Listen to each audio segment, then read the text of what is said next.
이사야서 28장 1절에서 13절까지 다 같이 읽겠습니다. 에브라임의 술 취한 자들의 교만한 면류관은 화 있을진저 술에 빠진 자의 성 곧 영광관같이 기름진 골짜기 꼭대기에 세운 성이여 쇠잔에 가는 꽃 같으니 화 있을진저 보라 주께 있는 강하고 힘 있는 자가 쏟아지는 우박같이 파괴하는 광풍같이 큰 물이 넘침같이 손으로 그 면류관을 땅에 던지리니 에브라임의 술 취한 자들의 교만한 면류관이 발에 밟힐 것이라. 그 기름진 골짜기 꼭대기에 있는 그의 영화가 쇠잔에 가는 꽃이 여름 전에 처음 익은 무화과 나무와 같으리니 보는 자가 그것을 보고 얼른 따서 먹으리로다. 그날에 만군의 여호와께서 자기 백성의 남은 자에게 영화로운 면류관이 되시며 아름다운 화관이 되실 것이라. 재판석에 앉은 자에게는 판결하는 영이 되시며 성문에서 싸움을 물리치는 자에게는 힘이 되시리로다. 그리하여도 이들은 포도주로 말미암아 옆걸음치며 독주로 말미암아 비틀거리며 제사장과 선지자도 독주로 말미암아 옆걸음치며 포도주에 빠지며 독주로 말미암아 비틀거리며 환상을 잘못 풀며 재판할 때에 실수하나니 모든 상에는 토한 것 더러운 것이 가득하고 깨끗한 곳이 없도다. 그들이 이르기를 그가 누구에게 지식을 가르치며 누구에게 도를 전하여 깨닫게 하려는가. 젖떨어져 품을 떠난 자들에게 하려는가. 대저 경계에 경계를 더하며 경계에 경계를 더하며 교훈에 교훈을 더하며 교훈에 교훈을 더하되 여기서도 조금 저기서도 조금 하는구나 하는도다. 그러므로 더듬는 입술과 다른 방언으로 그가 이 백성에게 말씀하시리라. 전에 그들에게 이르시기를 이것이 너희 안식이요 이것이 너희 상쾌함이니 너희는 곤비한 자에게 안식을 주라 하셨으나 그들이 듣지 아니하였으므로 여호와께서 그들에게 말씀하시되 경계에 경계를 더하며 경계에 경계를 더하며 교훈에 교훈을 더하며 교훈에 교훈을 더하고 여기서도 조금 저기서도 조금 하사 그들이 가다가 뒤로 넘어져 부러지며 걸리며 붙잡히게 하시리라. 아멘.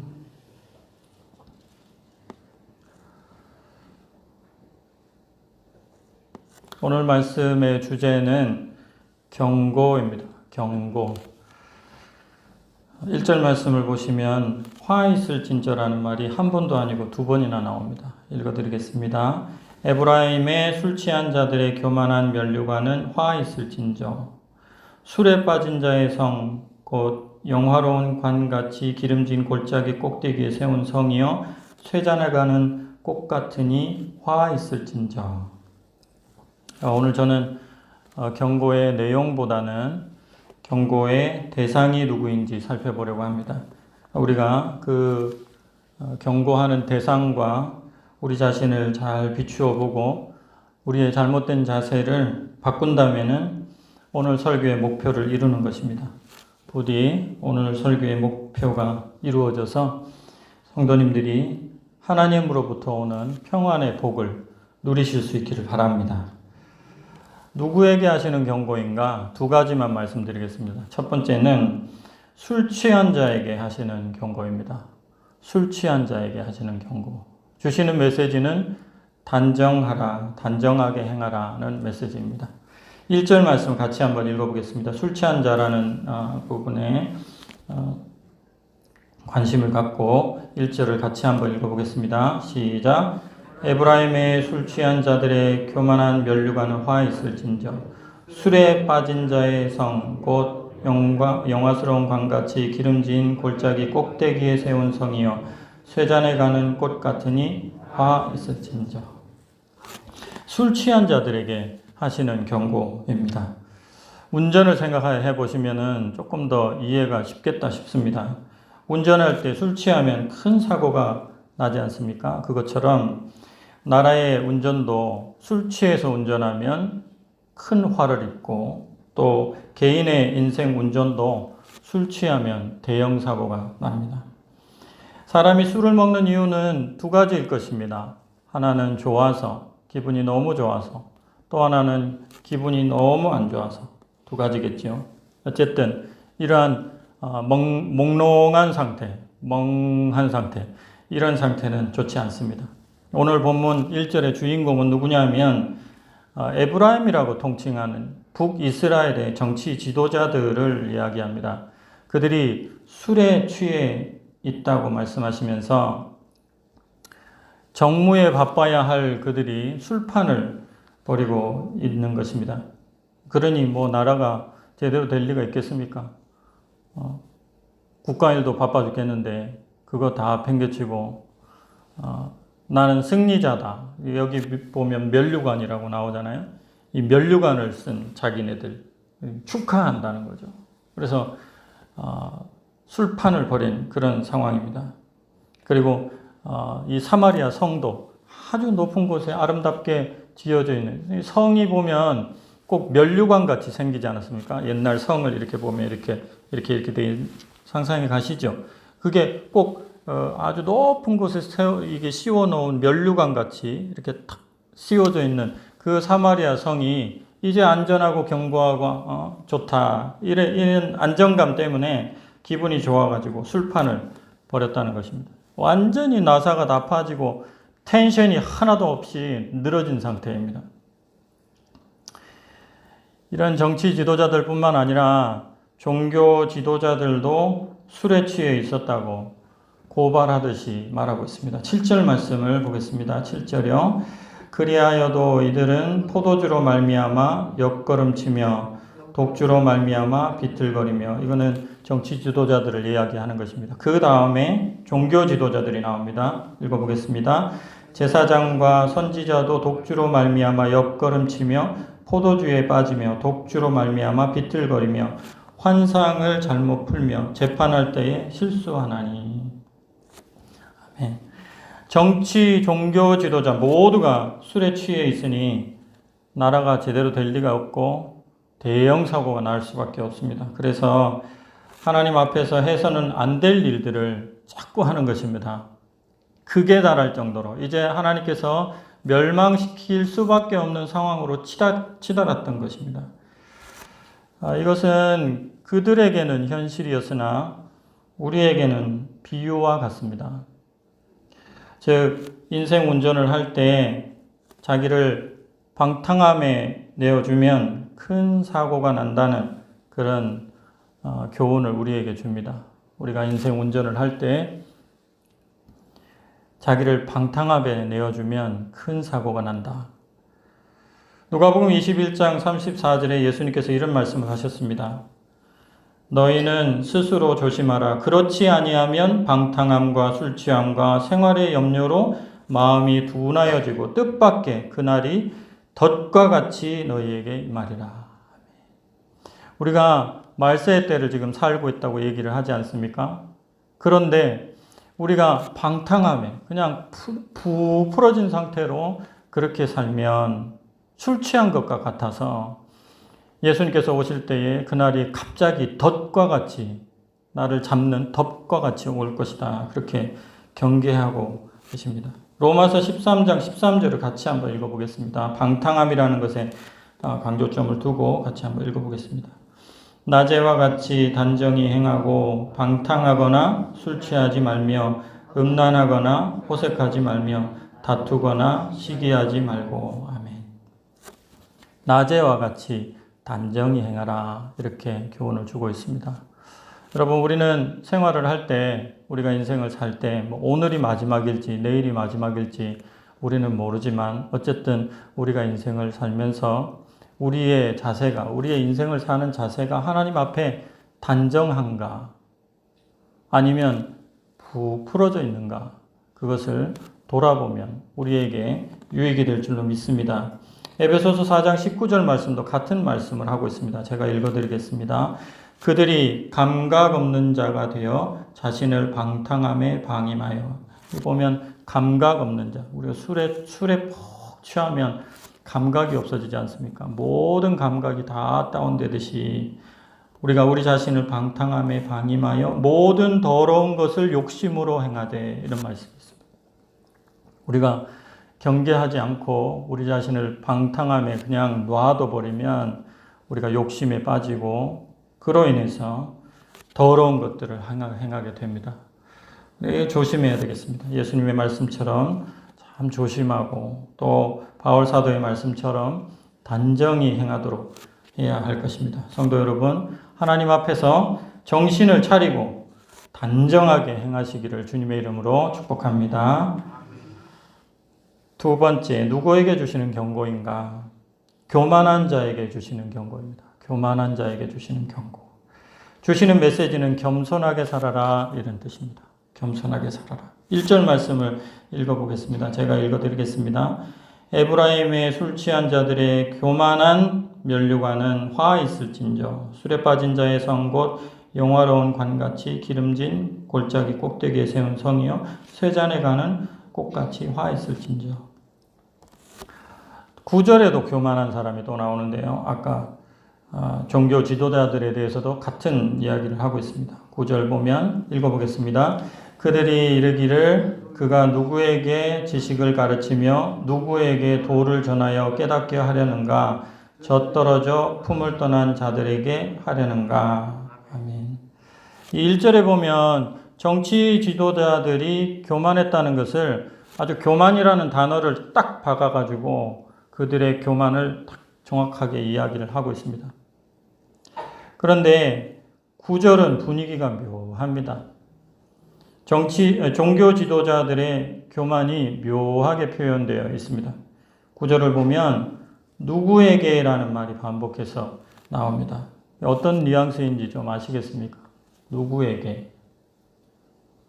한번 읽어보겠습니다. 그들이 이르기를 그가 누구에게 지식을 가르치며 누구에게 도를 전하여 깨닫게 하려는가. 이렇게 누구에게 이게 무슨 분위기인 것 같습니까? 이 말을 좀 더 정확하게 우리가 이해하려면 누구에게 다음에 감히라는 말을 넣으면 좀 더 정확하게 이해가 됩니다. 누구에게 다음에 감히라는 말 아시죠?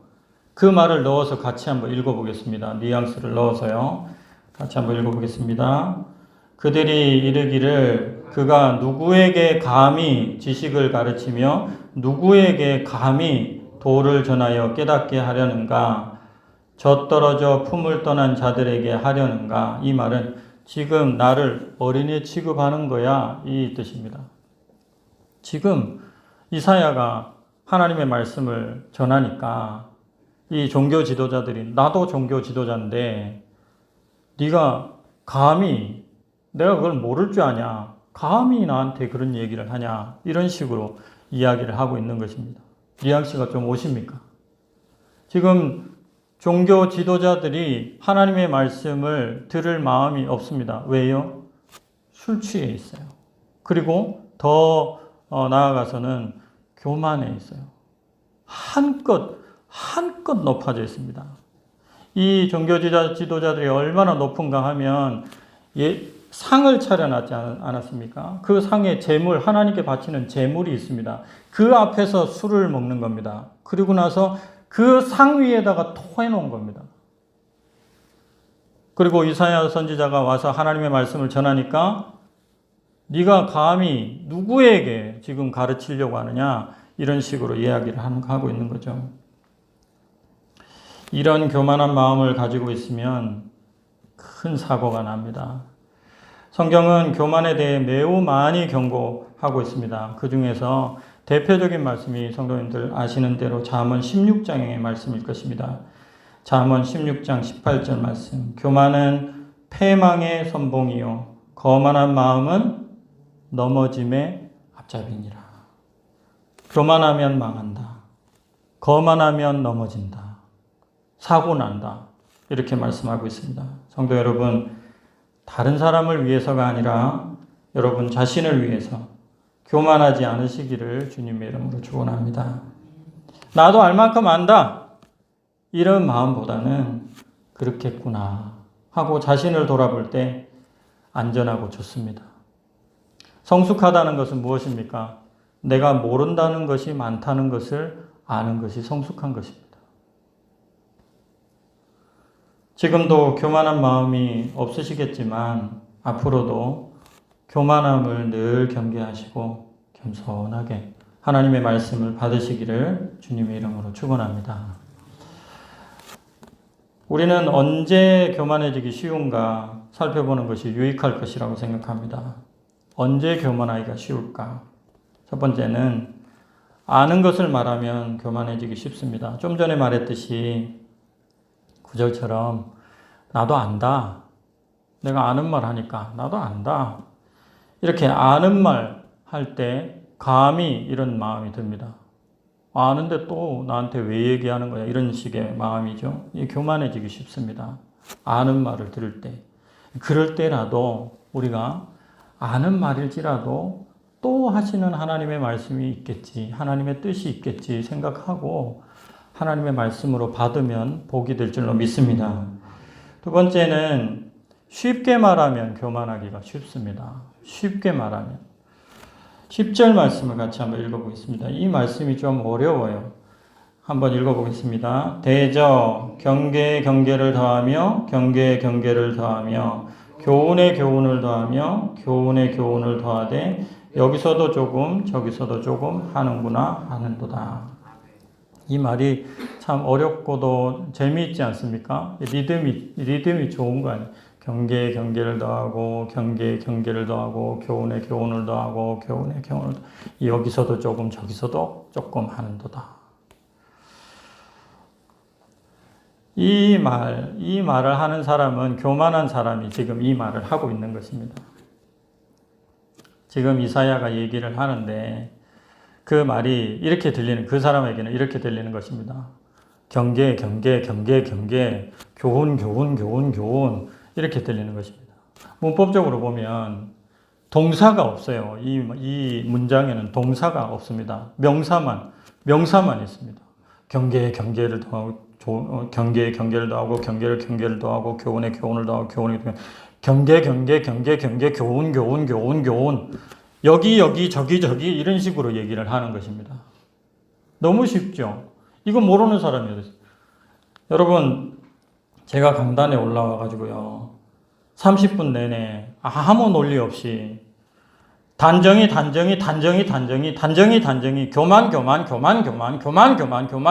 30분 동안 계속 이렇게 한다면 여러분들 어떤 생각이 드시겠어요? 이 말이 어렵습니까? 쉽죠. 말 자체도 쉬울 뿐만 아니라 무엇을 나에게 얘기하고 있는지도 쉽습니다. 단정히 이 말이 나에게 오는 메시지가 분명히 있어요. 교만 이건 교만하라 소리가 아니고 교만하지 말라 소리. 이런 간단한 메시지가 있습니다. 아주 쉽죠. 그런데 듣는 사람은 어떻게 듣습니까? 안다고, 그만하라고, 지겹다. 이런 식으로 받아들이기가 쉽습니다. 여러분, 경고문 보통 어떻게 써놓습니까? 경고문은 남녀노소 누구나 알아들을 수 있도록 아주 쉬운 말로 탁 써놓습니다. 단어 하나 탁 써놓습니다. 스톱. 무슨 말입니까? 가지 말라 뜻이죠. 그것도 모자라서 그림으로, 글자 모르는 사람은 그림으로라도 인식을 하라고 쉽게 그림으로 이렇게 딱 멈춰있는 그런 그림을 그리고 가는 그림을 그리고 이런 식으로 그림으로 표해 놓습니다. 그런데 이렇게 뻔하고 쉬운 걸 무시하면 어떻게 됩니까? 스톱 했는데 빨간색 스톱 했는데 가면 어떻게 되겠습니까? 쉽다고 무시하면 큰일 납니다. 쉬울수록 중요한 겁니다. 쉬울수록 중요한 거예요. 이 사실을 우리가 꼭 깨달았으면 좋겠습니다. 마지막으로 세 번째, 반복해서 말하면 교만해지기 쉽습니다. 반복해서 말하는 소리를 들으면 교만해지기 쉽습니다. 여러분들, 우리 부모님들, 우리 아이들 어릴 때 무슨 얘기, 아침에 학교 갈 때 무슨 얘기 제일 많이 하셨습니까? 뭐 조심해라? 차 조심해라. 길 조심해라.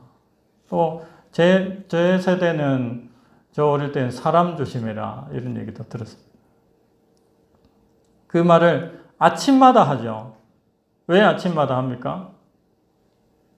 그렇게 안 하면 큰일 나니까. 차 조심하지 않으면 큰일 나니까 아침마다 반복해서 합니다. 중요하니까. 그 무엇보다도 중요하기 때문에 반복하는 것입니다. 하나님께서도 중요한 것을 반복하십니다. 그런데 반복하는 것을 굉장히 사람들이 싫어합니다. 귀를 틀어막습니다. 또저 소리. 10절 말씀을 그 히브리 말로 보면요. 귀가 쨍쨍해요. 들어보시겠습니까? 키 차오 라차오 키 차오 라차오 차오 라차오 카오 라카오 카오 라카오 제이르샴 이렇게 되어 있습니다. 들어보니까 어떠세요? 똑같은 소리 반복하고 있는 것 같죠? 차오 라차오 차오 라차오 카오 라타 카오 라카오 카오 라카오 제이르샴 지금 하나님께서 이스라엘 백성들에게 이렇게 얘기를 하시는 것입니다. 이사야 선지자를 통해서 똑같은 소리를 반복해서 계속 하고 계세요. 그런데 이 사람들이 귀를 막아버렸습니다. 듣기 싫다는 겁니다. 어린애 취급하냐? 이런 식으로 듣기 싫어하는 것입니다. 여러분, 반복보다 감동적인 것이 없습니다. 그것이 가장 중요하기 때문에 그렇습니다. 몇 해 전에 해운대에서 부산 성시화 집회가 열렸습니다. 청년들을 데리고 갔었는데요. 제가 거기서 아주 큰 감동을 받은 적이 있습니다. 주기도문 암송 때문에 감동을 받았는데요. 보통 주기도문은 끝날 때 한 번 하고 말지 않습니까? 그런데 그때는 집회가 좀 달랐어요. 그 강사 목사님이 올라오시더니 이제 주기도문을 같이 암송하도록 하겠습니다. 이러시는 거예요. 주기도문 암송. 그런데 끝나는 건 본인이 정하겠다는 겁니다. 자기가 끝날 때 끝나면 된다는 것입니다. 하늘에 계신 우리 아버지여 이름이 거룩히 여김을 받으시며 처음에는 이렇게 조용조용히 모두가 조용조용히 했습니다. 그런데 한 번, 두 번, 10번, 20번, 30번 계속 하는 겁니다. 하늘에 계신 우리 아버지. 그런데요, 이게 첫 번 할 때, 두 번째 할 때, 세 번째 할 때, 네 번째 할 때, 10번째 할 때, 20번째 할 때, 뭐가 달라졌는지 아십니까? 사람들의 음성이 달라집니다. 하늘에 계신 우리 아버지요, 하늘에 계신 우리 아버지요, 하늘에 계신 우리 아버지요, 하늘에 계신 우리 아버지. 거기서요, 청년들이 그 해운대 바닷가에 온통 모여 있는데요.